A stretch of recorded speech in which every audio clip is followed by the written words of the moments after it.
Hello everyone, welcome to संकल्प।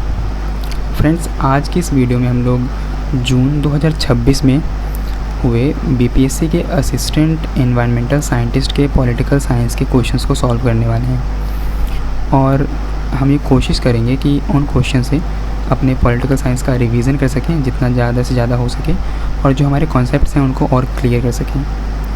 तो बिना किसी देरी के चलिए शुरू करते हैं। पहला क्वेश्चन है, who appoints the chief justice of India, यानी कि भारत के चीफ जस्टिस को कौन अपॉइंट करता है। बहुत ही सिंपल क्वेश्चन है, the president of India. Okay, आपका जो संविधान है उसके आर्टिकल 124 में क्या लिखा हुआ है, there shall be a supreme court of India consisting of a chief justice of India and not more than 7 other जजेस, यानी कि एक chief justice of India plus 7 और जज, टोटल कितने हो गए 8। फिर ये सेम आर्टिकल क्लॉज 2 में क्या कहता है, एवरी जज of the supreme court shall be appointed by the president, यानी कि सुप्रीम कोर्ट का हर एक जज, सुप्रीम कोर्ट का हर एक जज को कौन अपॉइंट करेगा, प्रेसिडेंट ऑफ इंडिया अपॉइंट करेंगे, है ना। तो आपके इस क्वेश्चन का आंसर मिल गया यहाँ पे, बहुत ईजी है ये। फिर उसके बाद there shall be they shall hold office until they attain the age of 65 years, यानी कि जो ये सुप्रीम कोर्ट के जज अपॉइंट किए जाएंगे प्रेसिडेंट के द्वारा, ये खाली 65 साल तक ही अपने पद पर रहेंगे, यानी कि इनका कार्यकाल जो होगा वो 65 सालों का होगा। ठीक है, ये समझ में आ गया आपको, इतना क्लियर। बस अब ये मैंने क्या लिखा, 7+1, क्या सुप्रीम कोर्ट में खाली 8 ही जज होते हैं? नहीं, 8 नहीं होते हैं। ये जो कहानी है ना, ये है जनवरी 26, 1950 की, जिस दिन हमारा संविधान देश में लागू हुआ था।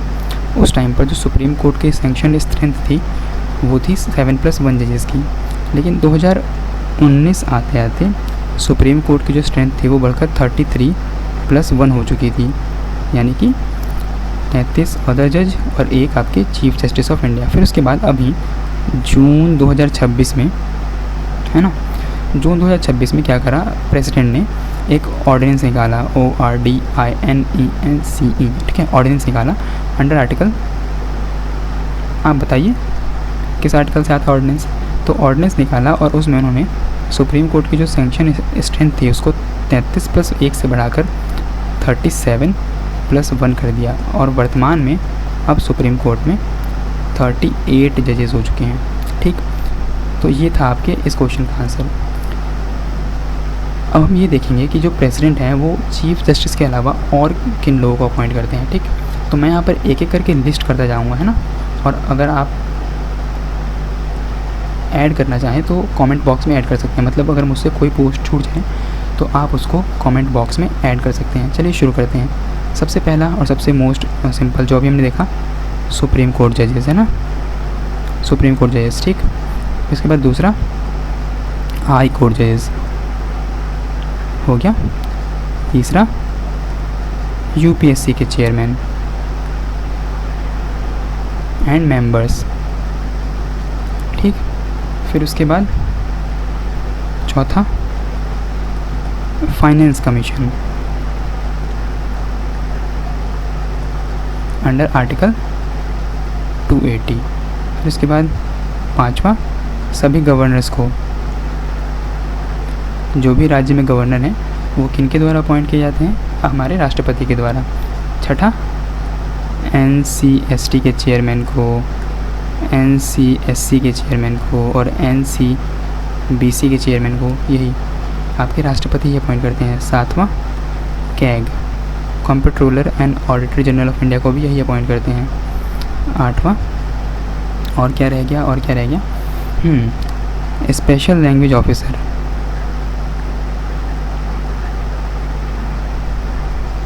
लैंग्वेज ऑफिसर को भी यही अपॉइंट करते हैं। 9th और क्या छूटा मुझसे, बताइए और कुछ छूटा है? कैग हो गए, और किसको अपॉइंट करते हैं यहाँ, बहुत सिंपल, ये तो मैं कैसे बोल सकता हूँ, ये अपॉइंट करते हैं राज्यसभा मेंबर्स को ना। कितने मेंबर्स? 12 मेंबर्स। उसके अलावा ये और किसी को अपॉइंट करते हैं, ये अब मैं छोड़ रहा हूँ आपके ऊपर, इसमें आप लोगों को ऐड ऑन करना है, इस लिस्ट को कंप्लीट करना है। ठीक, चलिए अब हम बढ़ते हैं नेक्स्ट क्वेश्चन की तरफ। जो आपका अगला क्वेश्चन है वो ये कहता है कि which of the following is not.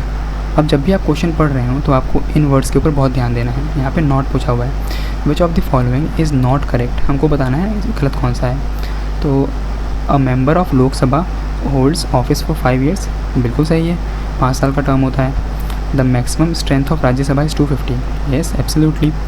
फिर उसके बाद the maximum strength of Lok Sabha is 552, हाँ ये भी ठीक है। लेकिन चौथा स्टेटमेंट क्या कह रहा है, the president is the speaker of Lok Sabha, ना बिल्कुल नहीं, बिल्कुल ही गलत है तो। ठीक, बहुत ही सिंपल सा क्वेश्चन था ये। आप देखिए कि जो आपके स्पीकर होते हैं लोकसभा के वो कौन होते हैं। 93 जो है आर्टिकल कॉन्स्टिट्यूशन का वो मेंशन करता है इन पोस्ट को, the speaker and deputy speaker of Lok Sabha. इनको कौन चुनेगा, the house of peoples shall as soon as may be choose 2 members of house to be respectively speaker and deputy speaker, speaker और डेप्यूटी स्पीकर। इनको कौन चुनेगा, जो house of the people होंगे, ठीक है ना। ये यानी कि लोकसभा स्पीकर और डेप्यूटी स्पीकर का चुनाव करेगी। कब कब कब, as soon as may be, है ना। मतलब कोई फिक्स टाइम पीरियड नहीं है कि जब लोकसभा का गठन हो गया उसके कितने टाइम बाद करना है, ऐसा कुछ प्रिस्क्राइब नहीं किया हुआ है, ठीक है ना। तो ये ट्रैप हो सकता है। फिर उसके बाद बस इतना ध्यान रखना है आपको, बाकी सब चीज़ें तो आप खुद पढ़ सकते हैं नीचे जो भी हैं। तो इतना रहने देते हैं। अब हम इन ऑप्शंस को देखते हैं कि ये क्या है। Members of Lok Sabha shell hold office for 5 years, बिल्कुल सही है ये। लेकिन 42nd CAA में क्या किया गया था पता है आपको, इसको बढ़ाकर 6 year कर दिया गया था, जिसको स्क्रैप भी कर दिया 44th अमेंडमेंट के बाद, है ना। 1976 में ये हुआ था। ठीक, फिर उसके बाद राज्यसभा, इसकी स्ट्रेंथ 250 तो होती है, लेकिन इसमें से 238 जो मेंबर होते हैं वो आते हैं आपके स्टेट्स से, है ना। स्टेट्स राज्यों से चुन के आते हैं। और जो 12 मेंबर होते हैं वो अभी हमने देखा था ऊपर कि प्रेसिडेंट को अपॉइंट करता है, अपॉइंटेड होते हैं। अब ये किन किन फील्ड्स में अपॉइंट किए जाते हैं ये आप बताएंगे हमें कमेंट बॉक्स में। फिर उसके बाद अब हम देखते हैं लोकसभा, लोकसभा को हम देखते हैं। ठीक, तो इसमें जो आपका ये 552 का डिवीज़न है ये वो ऐसे है कुछ 530, 20 और 2। ये जो 530 मेंबर हैं ये होते हैं इलेक्टेड फ्रॉम स्टेट्स, ठीक है। फिर इसके बाद ये जो आपके 20 मेंबर्स होते हैं ये होते हैं इलेक्टेड, लेकिन कहाँ से, फ्रॉम यूटीज़। और 2 होते हैं आपके एंग्लो इंडियन। तो ये होता है आपका ये डिवीज़न। लेकिन अब ये जो आपकी सीट्स हैं 20, इनमें से ना 5 हमेशा ही वैकेंट रहती हैं। मतलब इसमें से जो 5 होती हैं वो कभी नहीं भरी जाती। क्यों, क्योंकि वो सीट्स पड़ती हैं आपकी जम्मू कश्मीर और लद्दाख के अंदर, जो कि अभी इलीगल ऑक्यूपेशन में है पाकिस्तान और चाइना के। ठीक है, ये क्वेश्चन हो गया। उसके बाद जो आपका अगला क्वेश्चन है वो है the president of India is elected by which of the following. Bharat के राष्ट्रपति किन के द्वारा चुने जाते हैं। ए, मेंबर्स ऑफ पार्लियामेंट ओनली। फिर एक बात, जब भी आपको ऐसे एक्सट्रीम स्टेटमेंट दिखें, ओनली, ऑल, नॉन, नेवर, तो आपको थोड़ा सा कॉन्शियस हो जाना है, ठीक है। और मतलब उसके ऊपर विचार करना है। ज़रूरी नहीं कि हमेशा गलत ही हो वो, लेकिन मोस्ट ऑफ द टाइम वो गलत ही होता है, ठीक है। तो क्या खाली मेंबर ऑफ पार्लियामेंट ही चुनते हैं हमारे राष्ट्रपति को? नहीं, बिल्कुल नहीं, ये तो गलत है। Members of state legislature only, no. उसके बाद elected members of parliament in state legislature, चलिए इसको होल्ड करते हैं। All the citizens of India, क्या ये संभव है कभी? अगर डायरेक्ट इलेक्शन भी होगा तब भी खाली 18 साल से ऊपर के लोग वोट करेंगे, लेकिन क्या एक बच्चा नागरिक नहीं है देश का? वो भी है। तो इसका आंसर जो है वो ऑप्शन सी है, elected members of parliament and state legislature. यहाँ पे मेंशन किया हुआ है इलेक्टेड, मतलब खाली इलेक्टेड होंगे, ठीक, खाली इलेक्टेड होंगे। जो आपका आर्टिकल 54 है कॉन्स्टिट्यूशन का, वो बात करता है इलेक्शन ऑफ प्रेसिडेंट के बारे में, जिसके अंदर प्रेसिडेंट का इलेक्टोरल कॉलेज मेंशन किया हुआ है। बहुत ही सिंपल है ये, बहुत मतलब बेसिक सा है। The elected members of both house of parliament, दोनों ही हाउस होंगे, बोथ हाउस ऑफ पार्लियामेंट। फिर उसके बाद the elected members of legislative assemblies of state, और उसके अलावा 2 यूनियन टेरिटरीज भी हैं, जैसे कि दिल्ली और पुदुचेरी। तो ये सब लोग मिलकर हमारे राष्ट्रपति को चुनते हैं। अब आपको ध्यान देना है यहाँ पे कि यहाँ पे लिखा है लेजिस्लेटिव असेंबली। तो अगर मैं स्टेटमेंट में लिख दूँ कि लेजिस्लेटिव काउंसिल भी वोट करता है राज्यसभा के नहीं, हाँ, प्रेसिडेंट के इलेक्शन में, तो क्या वो सही होगा? नहीं, बिल्कुल सही नहीं होगा। यानी कि स्टेट लेजिस्लेटिव काउंसिल वोट नहीं करती है। फिर उसके बाद वो जो 12 मेंबर थे नॉमिनेटेड, क्या वो लोग वोट करते हैं? नहीं, वो लोग वोट नहीं करते हैं, लेकिन वो लोग रिमूवल में वोट करते हैं। ये लोग जो होते हैं ना, इनको रिमूवल में वोट करना अलाउड है, लेकिन इलेक्शन में ये लोग वोट नहीं कर सकते हैं। ठीक है, क्लियर। फिर उसके बाद हमारे पास नेक्स्ट क्वेश्चन है मैच द फॉलोइंग का। अब ये बहुत ही बेसिक क्वेश्चन है, ये भी एकदम ही फंडामेंटल अंडरस्टैंडिंग पे बेस्ड है। नेशनल इमरजेंसी सबको पता है आर्टिकल 52 के अंदर लगती है। तो ए का 3 इसमें है और ए का 3 सी में, ए और सी में, यानी कि बी तो और डी तो आंसर हो ही नहीं सकते हैं। फिर उसके बाद फाइनेंशियल इमरजेंसी, ये भी सभी को पता है, ये लगती है आपके आर्टिकल 360 के अंदर।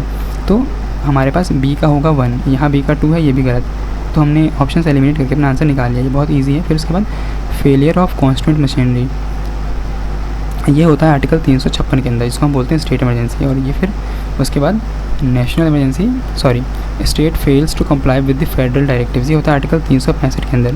तो जो लिखा है ना, state fails to comply with the federal directive, मतलब कि यूनियन ने कुछ डायरेक्टिव्स दिए आपके स्टेट को, केंद्र सरकार ने कुछ उपदेश दिए, या फिर आप कुछ भी कहिए राज्य को, और राज्य उन पर काम करने में असफल रहा, तो ये ग्राउंड हो सकता है किसी स्टेट के अंदर प्रेसिडेंट रूल लगाने का अंडर आर्टिकल 356।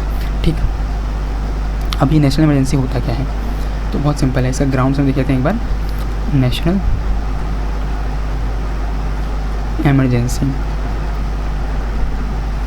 जैसे कि पर्पज़ ये हमारा चीज़ों को रिवाइज़ करना मैक्सिमम से मैक्सिमम, तो हम वही करने की कोशिश कर रहे हैं यहाँ पे। ठीक है, नेशनल इमरजेंसी ग्राउंड्स क्या रहेंगे? बताइए 3 ग्राउंड्स होते हैं। तो पहला जो है वो है वॉर, यानी कि किसी देश से जब युद्ध हो जाए, इंटरनल डिस्टर्बेंस नहीं होता है, मैं क्या लिख रहा हूँ, वॉर। एक्सटर्नल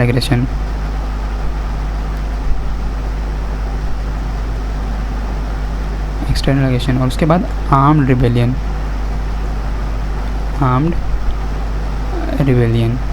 अब देखना मैं इसके आगे ब्रैकेट में क्या लिख रहा हूँ, 1978। ये मैंने क्यों लिखा, इसके पीछे, इसको लिखने के पीछे कुछ पर्पज़ है, हाँ बिल्कुल है। ये जो ऐड हुआ है ना, ये आपके बाद में ऐड किया गया है, 44th CAA यानी कि कॉन्स्टिट्यूशनल अमेंडमेंट एक्ट से इसको ऐड किया गया है। तो इससे पहले क्या था, इसके प्रायर यहाँ पे हुआ करता था आपका इंटरनल डिस्टर्बेंस, यहाँ पे हुआ करता था इंटरनल डिस्टर्बेंस, जिसको स्क्रैप करके 44th अमेंडमेंट के थ्रू यहाँ पर ला दिया गया आर्म्ड रिबेलियन। ठीक है, इसको याद रखना है आपको। फिर उसके बाद हमने ग्राउंड्स देख लिए, अब ड्यूरेशन देखते हैं। उससे पहले हम देखते हैं अप्रूवल। इसका अप्रूवल, ये आपको इमरजेंसी लगाने के विदिन 1 मंथ में दोनों हाउसेस से अप्रूव करवाना पड़ेगा, ताकि वो जो इमरजेंसी लगी है उसको आप कंटिन्यू कर सकें। अगर ऐसा नहीं होता है तो 6 महीने बाद इमरजेंसी लैप्स कर जाती है। फिर उसके बाद अप्रूवल हो गया, फिर क्या है, टेन्योर, या फिर आप कह लीजिए ड्यूरेशन। तो ड्यूरेशन जो रहता है वो आप इसको एक्सटेंड कर सकते हैं 1 ईयर एट और टाइम करके, आप कितने भी साल के लिए इसको एक्सपेंड कर सकते हैं। तो ये होता है आपका नेशनल इमरजेंसी। उसके बाद आर्टिकल 356 जो है आपका स्टेट इमरजेंसी। तो जैसे कि मैंने बताया कि एक ग्राउंड तो आपके आर्टिकल 365 में दिया हुआ है कि अगर राज्य कंप्लाई ना कर पाए फेडरल डायरेक्टिव्स को, तो वहाँ पे प्रेसिडेंट रूल हम लगा सकते हैं। फिर उसके बाद अगर गवर्नर एक रिपोर्ट भेजे, किसको,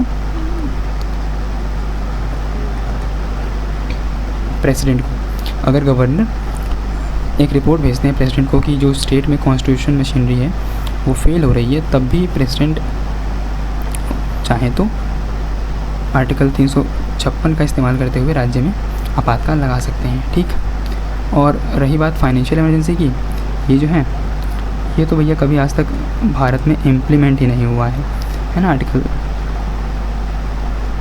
नेशनल नहीं, फाइनेंशियल इमरजेंसी ना, हाँ फाइनेंशियल इमरजेंसी, ये आज तक कभी इम्प्लीमेंट हुआ ही नहीं है। ठीक है, उसके बाद नेक्स्ट क्वेश्चन है हमारा, नेक्स्ट क्वेश्चन है which article of Indian constitution deal with the amendment procedure. बहुत ही सिंपल क्वेश्चन है, मैंने कहा था ना इसमें जितने भी क्वेश्चन हैं वो काफ़ी बेसिक अंडरस्टैंडिंग पे बेस्ड हैं, लेकिन हम उनसे अपने कॉन्सेप्ट्स को रिवाइज करने की कोशिश कर रहे हैं। तो which article of Indian constitution deal with the amendment procedure? Article 368, very easy. 352 क्या था अभी देखा हमने, नेशनल इमरजेंसी, फिर उसके बाद 356 क्या था, स्टेट इमरजेंसी था, और 370 क्या है ये तो आपको पता है, ये जम्मू एंड कश्मीर को लेकर था। बहुत सिंपल। चलिए देखते हैं कि कॉन्स्टिट्यूशन क्या बोलता है अमेंडमेंट प्रोसीड्यूर के बारे में। ये जो आप कटिंग देख रहे हैं ये सीधे कॉन्स्टिट्यूशन से ही ली गई है, ठीक। Power of parliament to amend the constitution and procedure thereafter, article 368 part 20, ठीक है, ध्यान रखना है। 368 ये आर्टिकल क्या कहता है, notwithstanding anything in this constitution parliament में in exercise of its constituent power amend by the way of addition, variation and repeal any provision of this constitution. तो कितने तरीक़ों से कॉन्स्टिट्यूशन को अमेंड किया जा सकता है, तो वो है एडिशन, इसमें कुछ नया आर्टिकल ऐड कर दिया, वेरिएशन, किसी आर्टिकल में कुछ चेंजेस ला दिए, और रिपील, किसी आर्टिकल को पूरी तरीके से स्क्रैप कर दिया गया, ठीक है। ये 3 तरीके हैं कॉन्स्टिट्यूशन में अमेंडमेंट करने के। An amendment of the constitution may be initiated only by the introduction of bill for the purpose in either house of the parliament. Either house यानी कि बोथ, लोकसभा भी और राज्यसभा भी, दोनों में से किसी भी हाउस में आप एक बिल ला सकते हैं कॉन्स्टिट्यूशन को अमेंड करने के लिए, ठीक।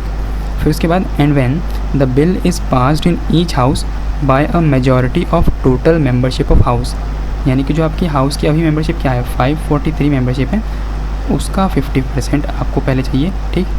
फिर उसके बाद and by a majority of not less than 2/3 of the members present and voting. ये क्या कह रहा है, कम से कम 2/3 लोग जो प्रेजेंट हैं वो इसके फेवर में वोट करें, ठीक। लेकिन फिर इसमें एक क्लॉज और ऐड किया गया है, वो है फेडरल प्रोविजंस को लेकर, फेडरल प्रोविजंस।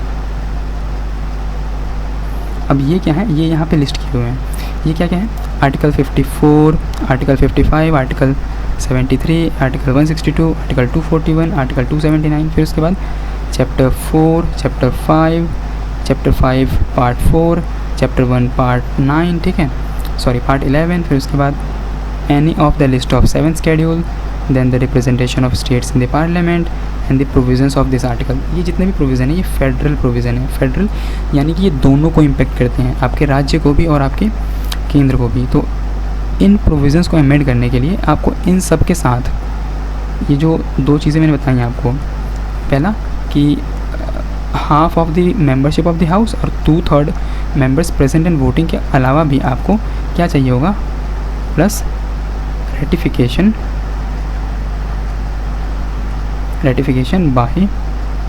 Bye 50% states. और अगर ऐसा नहीं होता है तो वो बिल पास नहीं हो सकता है।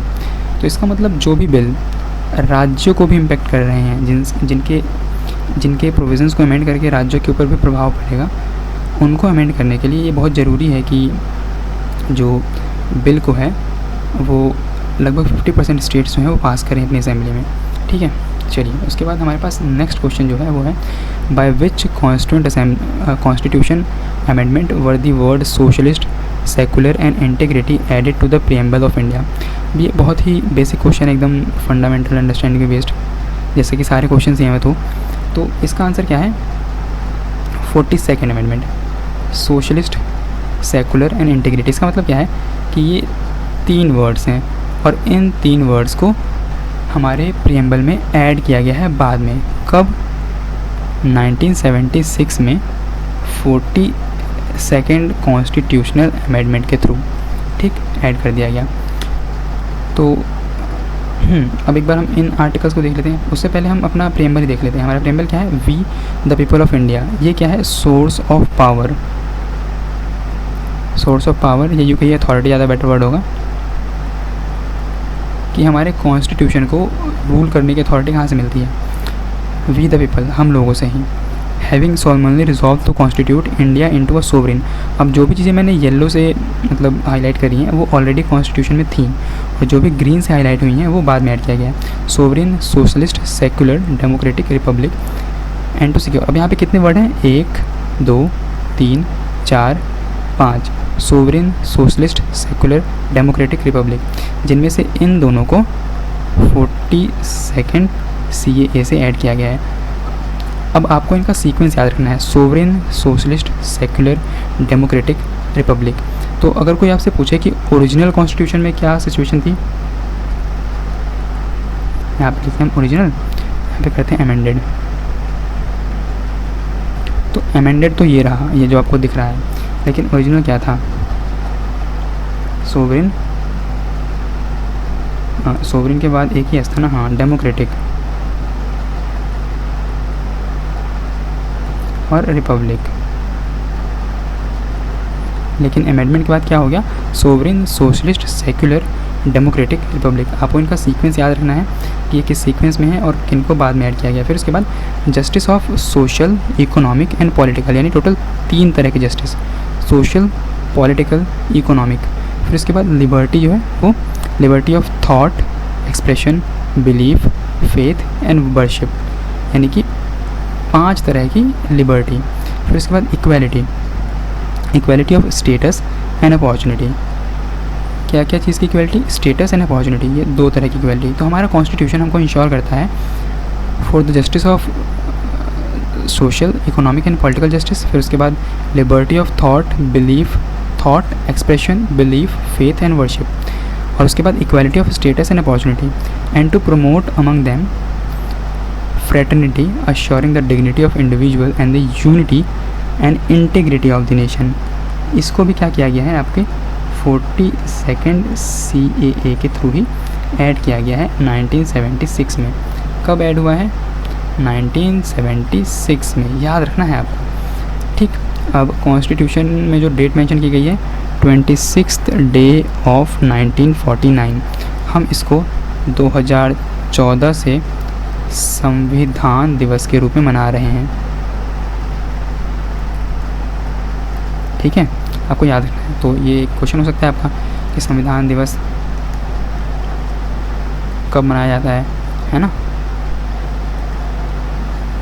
26 नवंबर 1949 को, क्योंकि हमारा जो संविधान है वो बनकर तैयार हो गया था, इसलिए हम उस दिन को संविधान दिवस के रूप में सेलिब्रेट करते हैं, ठीक।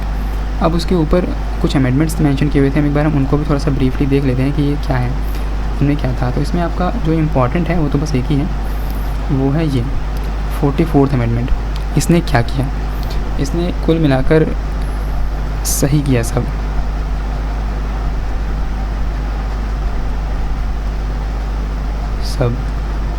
जो 1976 में 42nd CAA ने बिगाड़ा था, ठीक है,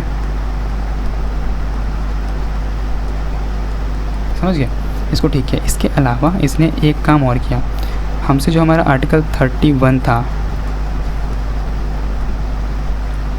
राइट टू प्रॉपर्टी, वो छीन लिया और उसको कहाँ उठा के फेंक दिया? उसको उठा के फेंका गया आर्टिकल 301 के अंदर, और ये बन के रह गया एक लीगल राइट, या यूँ कह लीजिए कॉन्स्टिट्यूशनल राइट, लेकिन फंडामेंटल तो नहीं है। अब इसके अलावा हम इसमें और क्या ऐड ऑन कर सकते हैं? तो हाँ, चलिए ये भी देख ही लिया जाए, बहुत ही हेल्पफुल होगा कि आखिर 42nd अमेंडमेंट से इसके अलावा और क्या क्या कारनामे किए गए थे हमारे संविधान में। अरे यार चल जा, ठीक है। 42nd कॉन्स्टिट्यूशनल अमेंडमेंट एक्ट 1976 से और क्या क्या कारस्तानियाँ हमारे संविधान में की गई थी। तो एक तो था कि यही चेंज किया गया प्रियम्बल में,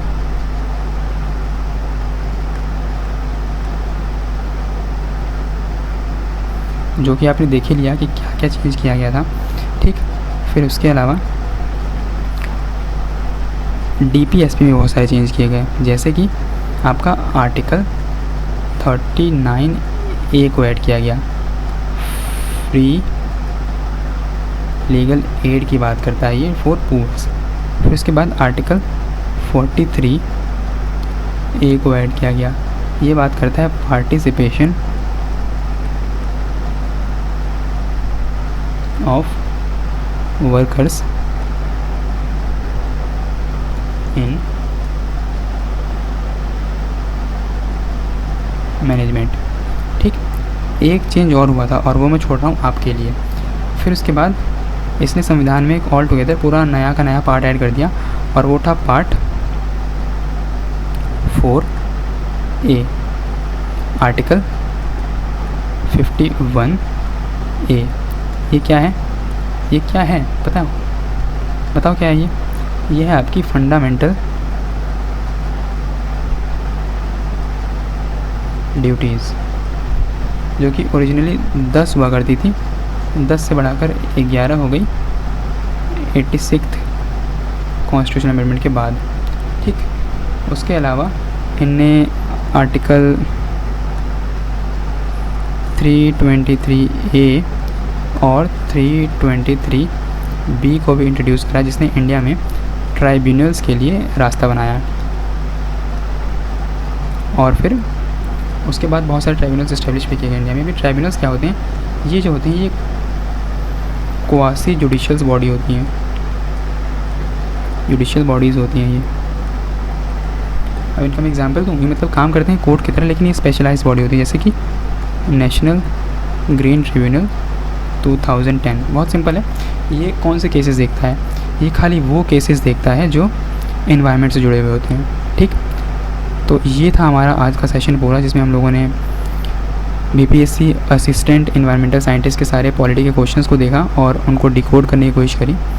अब अगर आपको ये पीडीएफ चाहिए तो आपको हमारे टेलीग्राम पे मिल जाएगी, जिसका लिंक हम लोगों ने डिस्क्रिप्शन में ऐड किया हुआ है। आज के लिए इतना ही, मिलते हैं अगली वीडियो में, तब तक के लिए जय हिंद। अगर आपको वीडियो अच्छी लगी हो तो आप लाइक कीजिएगा, इसको शेयर भी कर सकते हैं, डिसलाइक भी कर सकते हैं अगर आपको कुछ बुरा लगा हो। मैंने डिसलाइक की स्पेलिंग गलत लिखी है ताकि आप डिसलाइक ना कर पाएँ। आप चाहे तो इस वीडियो को डिसलाइक कर सकते हैं, और उसके बाद अगर आप हमसे जुड़े रहना चाहते हैं और ऐसा ही कंटेंट चाहते हैं तो आप हमको सब्सक्राइब भी कर सकते हैं। ठीक, चलिए मिलते हैं, तब तक के लिए अलविदा।